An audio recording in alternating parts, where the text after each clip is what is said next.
So YouTube, I'm back again. I pleaded on my last video for anybody to provide some assistance with this instrument cluster. You know, I've since, I haven't heard anything, nor have I been able to locate any information online. So I kind of just been looking at this myself, trying to figure out what's going on. Now, if you go back to my original videos with this Maserati, I knew it had a few issues from an electrical perspective, but the motor and the transmission were fantastic. And it was a California car that ended up in Arizona, and now it's ended up in Pennsylvania. All of the electrical issues I've been able to fix. So again, I had temperature issues, wiper issues, I had a few other issues. They're all the sound issues, but I think I kind of beat myself over the head with this one because the sound issue I bypassed because I kind of knew that the main nav unit was no good. If you look again to my previous videos, you can see that whoever owned this vehicle cut out the original unit. They actually installed an aftermarket unit, which is actually pretty nice. But in doing so, you can see that they had to modify this a bit. So this is a StarTech unit, and what this does is it converts display, sends video out. You can see where they tapped into the circuit board on the main nav head unit, which actually connects in. That actually goes to this circuit board here, which actually supplies video, display information, sound, and power here, which in turn sends a VGA signal out to the StarTech unit, which sends, because initially when I got this, I was trying to figure out, and I don't know if you can see it, why that was there. And I'm like, what the heck is that for? Well, obviously, if you have any code issues, or you need to get into the display, because they put an aftermarket head unit in this, you wouldn't be able to do that. So now what I'm thinking is I would actually have to tap a display into here, and then that way I can play with the controls, because you can see here all your controls to modify. So one thing I'm actually going to do is I'm actually going to elongate these so I can actually put this circuit board in a box and put it in the glove compartment. It was actually initially on the side here, and a lot of this stuff, I don't know if I messed it up taking it in and out and fixing it, but to me it's just should not be back here. There are enough wires back here. This thing is tough to get in already, so I'm actually going to modify that.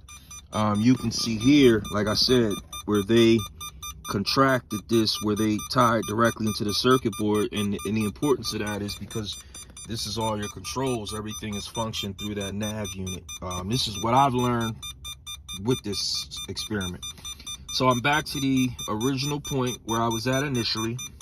This is bad.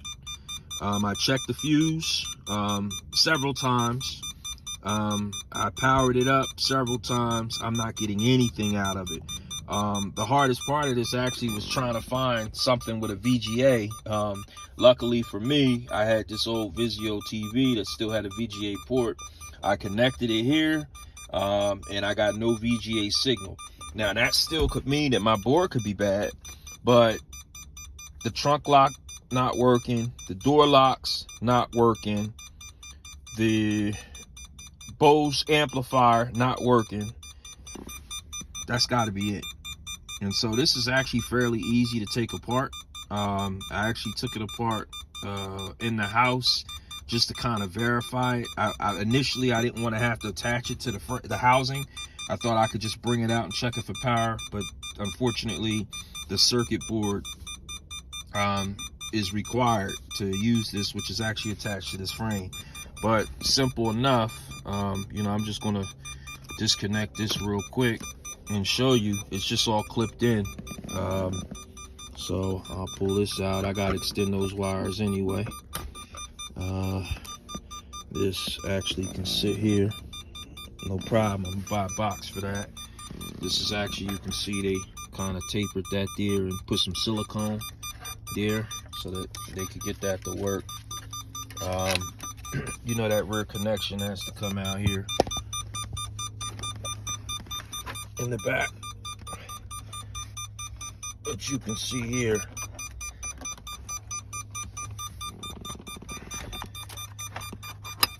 This comes right apart. And then here you go. So this is going to be bad. Initially, I was kind of heartbroken because you do need a code for this, and there still could be some flashing or something required, but I think I'm gonna go online, see if I can find a used one with the display for a good price. If I can, I'll just buy this. There's actually somebody on eBay, if you pay him like 21 bucks, send him the radio information, he'll give you the code. So I think my next part is to try to get this unit functioning the cheapest possible, maybe one that has a bad display where I can get the whole frame, because it'd be nice to kind of get not only the nav unit, but also you see your buttons, you know, so there could be a 3-for-1 deal. If I buy the right unit, I can get the navigation unit, and these actually just, you know, they come off the back, which these are prone to go bad. So that's kind of where I'm at with this. I'm excited, you know, because again, I am making progress. I am trying to figure this out myself, and this is honestly the only thing keeping me from driving this car. Worst case scenario, if I can't fix it, I'm gonna tell you exactly what I'm gonna do. I'm just going to get a Bluetooth OBD, which I already actually have. I have 3 or 4 of them because I use them in my other vehicles.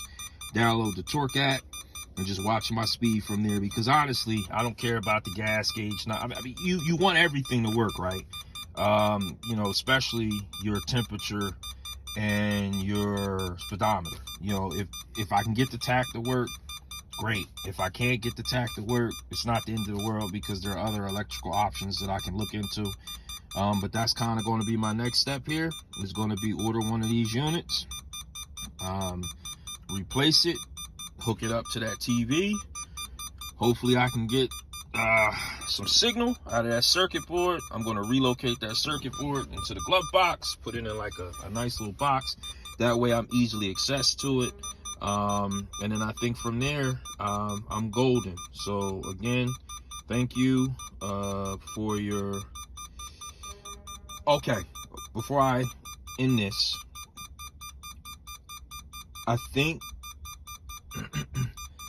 also that this controls your check engine and everything that's not showing up on my speedometer. So that's why I'm actually thinking that this is the original issue, because if you remember my last video, I actually did purchase another tested display unit. The lights worked, everything worked, but when I got it and hooked it up, nothing worked. So again, either it's going to need to be reprogrammed. Either way, it's probably going to need to be reprogrammed. I'm just going to say it like that. But the nav unit, at least I can get the code for it and figure out if that's my main issue. I'm still going to disconnect the Bose amplifier, even if I get this working, because the factory speakers are able to produce so much more than what it actually produces when you put aftermarket. So if you remember my last video, I actually had boost control on one of my Sonys. I got 2 Sony Explodes back there, which I really like, that are tucked where the spare tire would be. I don't typically keep spare tires in these cars because I put aftermarket wheels on them. So at the end of the day, I'll probably buy a full-size donut, or I have a full-size set, and hopefully, you know, I don't have issues too far from home, because I don't plan on driving this a ton. But anyway, I'll keep you posted on my progress. Thank you.